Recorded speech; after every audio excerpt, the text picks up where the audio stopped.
नमस्कार दोस्तों, मैं आशा करती हूँ कि आप अपने जीवन में खुश होंगे। आज मैं इटर्नल्स की कहानी बताऊंगी। यदि आप वीडियो पसंद करते हैं तो कृपया वीडियो को लाइक करें और चैनल को सब्सक्राइब करें और बेल आइकन दबाएं ताकि आप किसी भी वीडियो को मिस न करें। तो चलिए शुरू करते हैं। द इटर्नल की गाथा अमर प्राणियों की एक दौड़ जो पृथ्वी पर रहते थे और इसके इतिहास और सभ्यताओं को आकार देते थे। एवेंजर्स एंड गेम 2019 की घटनाओं के बाद एक अप्रत्याशित त्रासदी इटर्नल्स प्राचीन एलियंस को मजबूर करती है जो हजारों वर्षों से पृथ्वी पर गुप्त रूप से रह रहे हैं। छाया से बाहर मानव जाति के सबसे प्राचीन दुश्मन डेवियंस के खिलाफ पुनर्मिलन के लिए 5000 ईसा पूर्व में 10 अमर व्यक्तियों का एक समूह मानवता को डेवियंस से बचाने के लिए पृथ्वी पर उतरता है। वे इटर्नल्स हैं जिन्हें प्राइम सेलेस्टियल अरिशेम द जज द्वारा डोमो पर ओलंपिया के अपने गृह से भेजा गया है। सदियों के दौरान इटर्नल्स अन्य बढ़ती सभ्यताओं में स्थानांतरित करना जारी रखते हैं और डेवियंस से उनका बचाव करते हैं। हालांकि अरिशेम द्वारा उन्हें स्वाभाविक रूप से विकसित होने की अनुमति देने के लिए मानवीय संघर्षों में हस्तक्षेप करने से रोक दिया गया है। दो इटर्नल्स सेर्सी और इकारिस सदियों से घनिष्ठ संबंध विकसित करेंगे, अंततः एक विवाहित जोड़े बनेंगे। 1521 में टेनोच्टिट्लान की एज़्टेक राजधानी पर स्पेनिश आक्रमण समवर्ती रूप से चलता है, जो कि अंतिम देवी देवताओं के हमले के साथ होता है। उनसे लड़ते हुए थेना की महद वायरी ने उसे पल भर के लिए अपने सहयोगियों पर पलटने का कारण बना दिया, केवल गिल्गमेश द्वारा रोक दिया गया। द प्राइम इटर्नल अजाक थेना की यादों की कीमत पर उसकी पीड़ा को ठीक करने की पेशकश करता है, लेकिन गिल्गमेश स्वेच्छा से उसकी देखभाल करता है, इस संभावना के साथ स्वीकार करता है कि अगर वह फिर से मुड़ती है तो उसे मारना पड़ सकता है। ड्रूइड इस बात से निराश होकर कि कैसे इटर्नल्स मानवीय मामलों से दूर रहे हैं, उन्हें खुद स्पेनिश संघर्ष को समाप्त करने के लिए छोड़ देता है। डेवियंस के विलुप्त होने के साथ अजक ने अपने तरीके से जाने के लिए इटर्नल्स को मुक्त कर दिया। इसके बाद के वर्षों में इकारिस सेर्सी को छोड़ देगा क्योंकि अन्य इटर्नल्स ओलंपिया में अपनी वापसी का इंतजार कर रहे हैं। वर्तमान समय में स्प्राइट लंदन में सेर्सी के साथ रहती है क्योंकि वह एक संग्रहालय क्यूरेटर के रूप में काम करती है और अपने सहयोगी डेल व्हिटमैन में रुचि रखती है। एक रात सेर्सी, स्प्राइट और व्हिटमैन एक पार्टी छोड़ रहे होते हैं जब उन पर एक शैतान हमला करता है। जब वे जानवर को मिटाने के लिए लड़ते हैं तो वे इकारिस से जुड़ जाते हैं, लेकिन उन्हें पता चलता है कि यह खुद को ठीक करने में सक्षम है। जैसा कि व्हिटमैन पीछे रह गया है, सेर्सी, स्प्राइट और इकारिस अजाक की तलाश में दक्षिण डकोटा जाने का फैसला करते हैं। उसके घर पर वे उसके शरीर को ढूंढते हैं जो पहले के एक भयानक हमले का शिकार था। जैसे ही सेर्सी अपने नेता के मृत शरीर पर शोक मनाता है, अजाक उस गोले पर से गुजरता है जिसका उपयोग वह अरिशेम के साथ संवाद करने के लिए करता है। विचलित खतरे के साथ तीनों अन्य इटर्नल्स को खोजने के लिए उद्यम करने का निर्णय लेते हैं। If you like the video, please give thumbs up and also subscribe to the channel and press bell icon also. Thank you. वे किंगो से संपर्क करते हैं क्योंकि वह एक नई बॉलीवुड फिल्म की शूटिंग कर रहा है जो स्टारडम के अपने जीवन को छोड़ने और इटर्नल्स में फिर से शामिल होने में संकोच कर रहा है। जब वह अजाक के बारे में सीखता है तो वह अपने सेवक करुण पटेल से अतिरिक्त प्रोत्साहन के साथ देता है, जो किंगो के लिए एक वृत्तचित्र बनाने के लिए उनके साथ टैग भी करता है। समूह ऑस्ट्रेलिया में गिल्गमेश और थेना का पता लगाता है क्योंकि हाल ही में एक विचलित हमले के कारण बाद की वायरी फिर से उभरती है। थेना की कलाकृति की जांच करने के बाद उसने वायरी के अपने एपिसोड के दौरान चित्रित किया था जिसमें अतीत में ग्रहों के विनाश की यादों की कल्पना की गई थी। सेर्सी अरिशम से सफलतापूर्वक संबंध स्थापित करने के लिए गोले का उपयोग करती है। प्राइम सेलेस्टियल सेर्सी को पता चलता है कि ओलंपिया वास्तव में मौजूद नहीं है, इसके बजाय उन्होंने वर्ल्ड फोर्ज में इटर्नल्स को इंजीनियर किया था। उन्होंने पृथ्वी के शीर्ष शिकारियों को मिटाने और बुद्धिमान जीवन को पनपने देने के लिए डेवियंस को भी बनाया था, लेकिन एक महत्वपूर्ण डिजाइन दोष ने उन्हें विकसित होने और स्वयं शिकारियों बनने के लिए प्रेरित किया। इसलिए मनुष्यों की रक्षा के लिए इटर्नल्स को पृथ्वी पर तैनात किया गया था। इस बात से अनभिज्ञ कि वे एक ऐसे बीज का भी बचाव कर रहे थे जो एक बार बुद्धिमान जीवन का जनसंख्या कोटा हासिल करने के बाद नए सेलेस्टियल तैमुत द कम्युनिकेटर को जन्म देगा। जब ऐसा होता है तो उद्भव शुरू हो जाएगा, जिसके परिणाम स्वरूप ग्रह का विनाश होगा और उक्त आकाशीय का जन्म होगा, जो नए जीवन और आकाश गंगाओं के निर्माण की अनुमति देगा।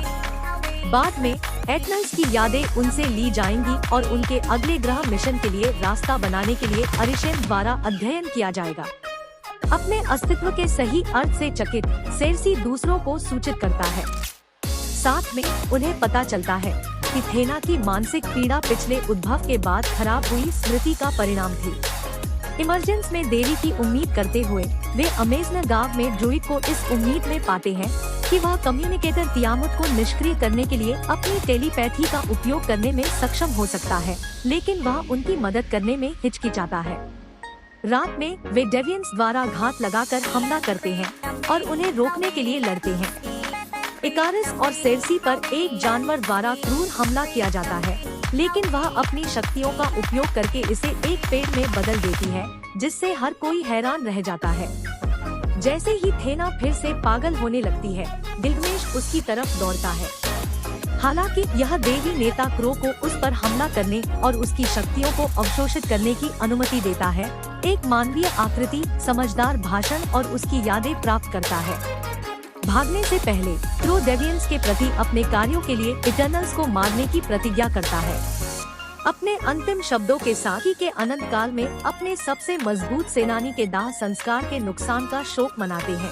If you like the video, please give thumbs up and also subscribe to the channel and press bell icon also. Thank you. Druid ने घोषणा की कि वह एक आकाशीय को प्रभावित करने के लिए पर्याप्त शक्तिशाली नहीं है, इसलिए वे फास्टोस की तलाश करने के लिए शिकागो जाते हैं, जिन्होंने परमाणु बम बनाने के लिए अपनी तकनीक का उपयोग करने के बाद मानव जाति और उनकी तकनीकी महत्वाकांक्षाओं को लंबे समय तक छोड़ दिया था। हालांकि उन्हें अपने पति बेन स्टॉस और बेटे जैक स्टॉस के साथ एक नया जीवन पाने के बाद मानवता के लिए नई आशा मिली है। वह शुरू में अपने परिवार को छोड़ने से इनकार कर देता है, लेकिन बेन द्वारा उसे जैक के भविष्य के लिए लड़ने के लिए मना लेने के बाद वह मान जाता है। इराक की ओर बढ़ते हुए वे एक पुरातात्विक स्थल से डोमो को पुनः प्राप्त करते हैं और जहाज में मक्कारी का निवास पाते हैं। जैसा कि वे सभी अनंत ब्रह्मांडीय ऊर्जा से ओतप्रोत हैं, फास्टोस ने प्रस्ताव दिया कि वे अपनी ऊर्जा को ड्यूब में प्रवाहित करें और एक यूनिमाइन बनाएं ताकि वह आकाशीय पर नियंत्रण कर सके और उद्भव को रोक सके। लेकिन इकारिस प्राथमिक असंतुष्ट होने के साथ हर कोई योजना के साथ नहीं है। जब किंगो इकारिस के साथ अंत तक बने रहने की प्रतिज्ञा करता है, तो वह 6 दिन पहले अजाक के साथ अपनी आखिरी मुठभेड़ को याद करता है। वह इकारिस को बताती है कि यद्यपि ब्लिप ने वास्तविकता के करीब उभर आया, एवेंजर्स के नायकों ने उसे पहली बार अरिशम पर संदेह करने के लिए प्रेरित किया। लेकिन जैसा कि वह अरिशम में दृढ़ विश्वास रखता है, इकारिस अजाक को अलास्का के एक शहर में ले जाता है, जहां बर्फ में फंसे देवी देवता उभरने से जुड़े ग्लोबल वार्मिंग के कारण फिर से जीवित हो रहे थे। वह उसे क्रो के रास्ते में धकेलता है, जो उसकी जीवन शक्ति को अवशोषित करता है और उसकी अतिपुनर्योजी शक्तियों को प्राप्त करता है। इक्रिस अजाक के शरीर को घर वापस ले जाता है और फिर अपने किए पर टूट पड़ता है। सेर्सी ने उद्भव की शुरुआत को महसूस किया, फस्तोस को मक्कारी को बाहर भेजने और तियामुत को खोजने के लिए प्रेरित किया, जो हिंद महासागर में एक ज्वालामुखी द्वीप पर है। ड्रिक ने अजाक की मौत में इकारिस की भूमिका का पता लगाया और सेर्सी को पता चला कि सदियों पहले अजाक ने उन्हें उनके असली मिशन के बारे में बताया था। इकारिस का तर्क है कि जीवन के आकाशीय चक्र की रक्षा करना शाश्वत के रूप में उनका कर्तव्य है, ताकि ब्रह्मांड का अस्तित्व बना रहे। जब किंगो इकारिस पर हमला करने की धमकी देता है, स्प्राइट उसके साथ जाने का फैसला करता है। जैसा कि वह अरिशेम का सामना नहीं करना चाहता है, लेकिन अपने दोस्तों से नहीं लड़ना चाहता है, किंगो भी करुण के साथ निकल जाता है। थेना ने सेर्सी को अजाक के मिशन को अपने उत्तराधिकारी के रूप में जारी रखने और सभी मानव जाति को खत्म करने से उभरने से रोकने के लिए मना लिया। यूनिमाइन की सुविधा के लिए फास्टोस सेर्सी के संचार क्षेत्र को लेता है और इसे पहनने के लिए अन्य इटर्नल्स के लिए कंगन बनाने के लिए अलग करता है। द्वीप पर सेर्सी, थेना और मक्कारी अपनी ऊर्जा ड्रूइड को देते हैं और उसे तियामुत से जुड़ने की अनुमति देते हैं, लेकिन इकारिस उसे एक छेद में विस्फोट कर देता है और डोमो को नष्ट कर देता है। यह निर्धारित करते हुए कि सेर्सी की पदार्थ संचारण शक्तियाँ उनके लिए एमरजेंस, मक्कारी, थेना और फास्टोस को रोकने का आखिरी मौका है, इकारिस को अपना कवर देने के लिए उसका सामना करती है। If you like the video, please give thumbs up and also subscribe to the channel and press bell icon also. Thank you. Kro Eternals पर हमला करता है और लगभग मक्कारी को मार डालता है, लेकिन फास्टोस उसे एक गुफा में ले जाता है जहां थेना उसका पीछा करती है। स्प्राइट एक खंजर से वार करने से पहले सेर्सी को विचलित करने के लिए अजात का भ्रम पैदा करता है। जैसा कि वह अपने बच्चों के कद के लिए लगातार मजाक उड़ाया जाता है, स्प्राइट मनुष्यों के बीच एक पूर्ण जीवन जीने में सक्षम होने के लिए सेर्सी की कल्पना करता है, उम्मीद करता है कि इमरजेंस के परिणाम उसे पूर्ण आकार के जीवन रूप के रूप में पुनर्जन्म लेने की अनुमति देंगे। ड्रूइड ठीक हो जाता है और स्प्राइट को बाहर कर देता है, लेकिन वह फिर से तियामुत के खिलाफ अपनी शक्तियों का उपयोग करने में असमर्थ होता है, जिससे सेर्सी को अकेले ही इसका सामना करने के लिए मजबूर होना पड़ता है, क्योंकि सेलेस्टियल पृथ्वी की पपड़ी से उठना शुरू कर देता है। क्रो गिल्गमेश का प्रतिरूपण करता है और थेना के दिमाग पर कब्जा करने का प्रयास करता है, लेकिन वह उसका विरोध करने में सक्षम होती है और डेवियंस को मार देती है। फास्टोस इकारिस पर लगाम लगाने और उसे पल भर के लिए अपनी शक्तियों का उपयोग करने से रोकने का प्रबंधन करता है, लेकिन वह अंततः मुक्त हो जाता है और सेर्सी को रोकने के लिए उड़ जाता है। हालांकि वह भावनात्मक रूप से उसे नुकसान पहुंचाने के लिए खुद को लाने में असमर्थ है। पृथ्वी पर उनके समय और उनके द्वारा साझा किए गए प्रेम को याद करते हुए वह समर्पण करता है।